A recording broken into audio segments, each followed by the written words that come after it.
কোনো এক শুভাকাঙ্ক্ষী কমেন্ট করেছেন, ১ মাসে কয়বার স্বপ্নদোষ হওয়া স্বাভাবিক।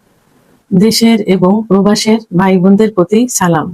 আসসালামু আলাইকুম। আমি প্রভাষক ডাক্তার রিক্তা পারভিন, হোমিওপ্যাথি এবং আয়ুর্বেদিক চিকিৎসক। চেম্বার সেবা হোমিও কমপ্লেক্স অ্যান্ড সেবা ডিজিটাল ল্যাব, উপজেলা মডেল মসজিদের পূর্ব পাশে শিমুলিয়া, মাগুরা। কোনো এক শুভাকাঙ্ক্ষী কমেন্ট করেছেন, ১ মাসে কয়বার স্বপ্নদোষ হওয়া স্বাভাবিক। অনেক ভাইয়েরাই কিন্তু এই প্রশ্নটা করে থাকেন, অনেক অবিবাহিত পুরুষ অথবা যারা স্ত্রী ছাড়া বাইরে থাকে, অনেকেই এই প্রশ্নটা করে থাকেন যে স্বপ্নদোষ মাসে কয়বার হওয়া স্বাভাবিক, অথবা স্বপ্নদোষ অনেকে কিন্তু আবার এমনও বলে থাকে যে আমার অনেকদিন স্বপ্নদোষ হয় না, না হওয়াটা কি খারাপ? তো আমরা সাধারণত স্বপ্নদোষ কেন হয় এইগুলোর জন্য যে কারণগুলোর জন্য দূরে থাকার কথা কিন্তু বলে থাকি, যে এই পর্নোগ্রাফি দেখা যাবে না, মেয়েদের নিয়ে বাজে চিন্তা ভাবনা করা যাবে না, অতিরিক্ত সেক্সুয়ালি চিন্তা ভাবনা করা যাবে না ইত্যাদি কিন্তু বলে থাকি, যে দূরে থাকার জন্য। সেহেতু স্বপ্নদোষ হওয়াটা না হওয়াটা যে খারাপ এটা না। তো এখন স্বপ্নদোষটা আসলে কি? এই স্বপ্নদোষ হলো ঘুমের মধ্যে অবাঞ্ছিত বা অযাচিতভাবে শুক্র বের হয়ে যাওয়া বা বীর্য বের হয়ে যাওয়া। সেটা অনেকের স্বপ্ন দেখেও হয়, অনেকের স্বপ্ন না দেখেও হয়ে থাকে।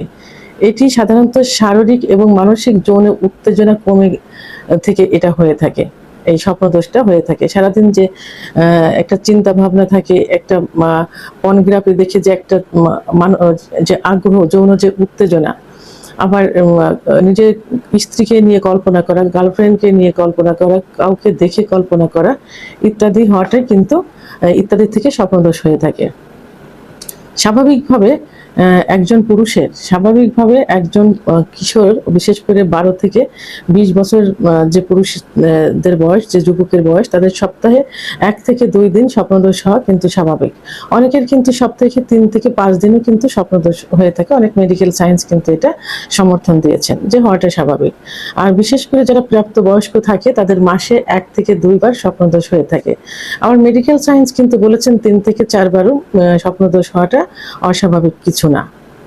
এখন যে কারণে সাধারণত স্বপ্নদোষ হয়ে থাকে সেটা হলো হরমোনের পরিবর্তন হলে হয়, পুরুষ এবং অতিরিক্ত সেক্সুয়াল চিন্তা ভাবনা থেকে হয়, এবং যাদের অতিরিক্ত সেক্স থাকে, যারা অতিরিক্ত পর্নোগ্রাফি দেখে, গার্লফ্রেন্ডদের নিয়ে চিন্তা ভাবনা করে, যারা বাইরের মহিলাদের নিয়ে চিন্তা ভাবনা করে ইত্যাদি কারণে হয়ে থাকে। টেস্টোস্টেরন হরমোন বৃদ্ধির কারণে হয়ে থাকে। যৌন উদ্দীপনা যদি বেশি পরিমাণে হয়ে থাকে তার থেকে কিন্তু স্বপ্নদোষ হয়ে থাকে। শারীরিক চাপ এবং মানসিক চাপ, নিদ্রাহীনতার কারণে স্বপ্নদোষ হয়ে থাকে। মানসিক এবং আবেগজনিত কারণে স্বপ্নদোষ হয়ে থাকে। এখন স্বপ্নদোষ এড়িয়ে চলতে হলে কি করতে হবে? বাজে চিন্তা ভাবনা বন্ধ করতে হবে, ডাক্তারের শরণাপন্ন হতে হবে। বিশেষ করে যদি যেসব যুবকের অর্থাৎ বিশেষ করে 12 থেকে 20 বছর বয়সে যেসব যুবক থাকে তাদের সপ্তাহে যদি 1 থেকে 5 দিন স্বপ্নদোষ হয়, এবং 20 থেকে 30 বছর যুবকদের যদি মাসে 1 থেকে 5 বার স্বপ্নদোষ হয়, এবং 30 প্লাসের পরে যে যদি মাসে 1 থেকে 2 বার স্বপ্নদোষ হয়, তখন অবশ্যই ডাক্তারের শরণাপন্ন হতে হবে। মনে রাখতে হবে যে একবার স্বপ্নদোষ হলে যে পরিমাণ বীর্য ক্ষয় হয়, 4 বার যৌন মিলন করলে প্রায় সেই পরিমাণ বীর্য ক্ষয় হয়। তো সেহেতু যৌন মিলনের থেকে কিন্তু স্বপ্নদোষটা সব থেকে যৌন অক্ষমতার জন্য এবং টেস্টোস্টেরন হরমোন কমে যাওয়ার জন্য সব থেকে বেশি দায়ী হয়ে থাকে। পুরুষের যে লিঙ্গের খর্বতা চলে আসে, লিঙ্গ আগামোটা, গোড়া চিকন, নিস্তেজ হয়ে যাওয়া, উত্থান না হওয়া ইত্যাদির পিছনে কিন্তু স্বপ্নদোষের ভূমিকা অত্যন্ত। এই জন্য স্বপ্নদোষ থেকে দূরে থাকার চেষ্টা করতে হবে। স্বপ্নদোষ যদি এখন অতিরিক্ত হয়ে থাকে, আমি যেটা বললাম যে নিয়ম অনুযায়ী এর থেকে যদি বেশি হয়ে থাকে, অর্থাৎ যে নিয়মটা বললাম যদি এই নিয়মে হয়ে থাকে, তাহলে একজন অভিজ্ঞ সম্পন্ন রেজিস্টারকৃত হোমিওপ্যাথি ডাক্তারের শরণাপন্ন হতে হবে।